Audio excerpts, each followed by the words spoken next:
राजनीति के इतिहास में शायद ही ऐसे मौके आए हों जब हारने वाला दल जीतने वाला से ज़्यादा जश्न मना रहा हो। आम चुनाव 2024 के नतीजों के बाद हिंदुस्तान में यही हुआ और पूरी दुनिया ने इसे देखा।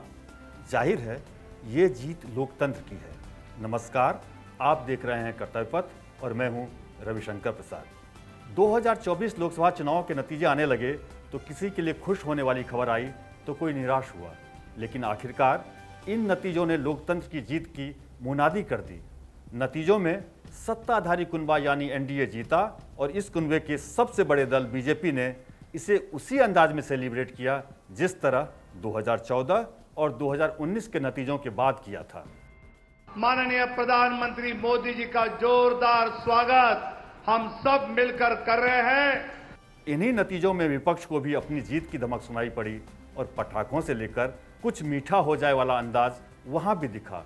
भले ही तंज के लिए मिठाइयों को मोदी चूर के लड्डू नाम दिया गया हो।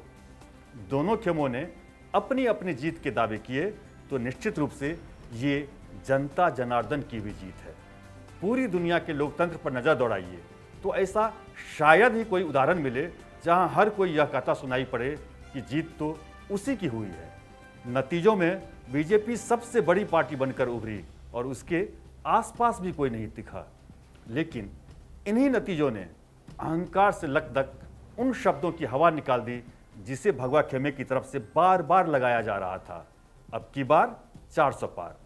जनता का संदेश साफ रहा कि उसे भगवा जागीर बनना मंजूर नहीं। बीजेपी को अकेले दम बहुमत नहीं मिलने के भी मायने साफ हैं।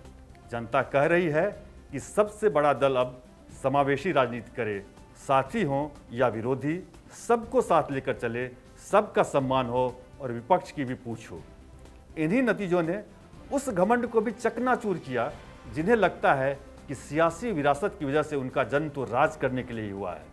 इन्हीं नतीजों ने यह भी तय किया कि भ्रष्टाचार के आरोपियों का कुनबा इतना मजबूत न हो कि देश में किसी को भी मनमर्जी की छूट मिले।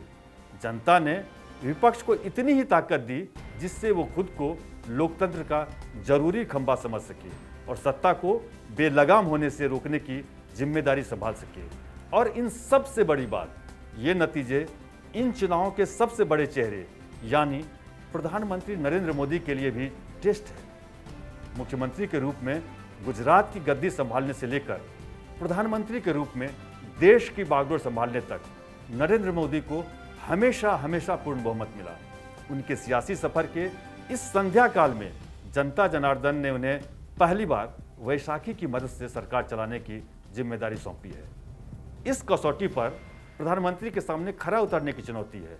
कल्पना कीजिए, अगर बीजेपी ने अकेले दम 370 सीटों का आंकड़ा छू लिया होता तो देश के पहले प्रधानमंत्री नेहरू को लेकर किस तरह की फप्तियां सुनाई पड़ती।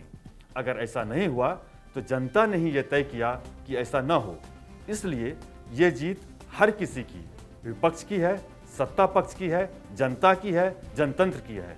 इसलिए एक बार जोर से बोलिए, भारत की जय, भारतीय लोकतंत्र की जय। अगर आपको ये वीडियो पसंद आया हो तो लाइक करें और हमारा हौसला बढ़ाने के लिए चैनल को सब्सक्राइब करें।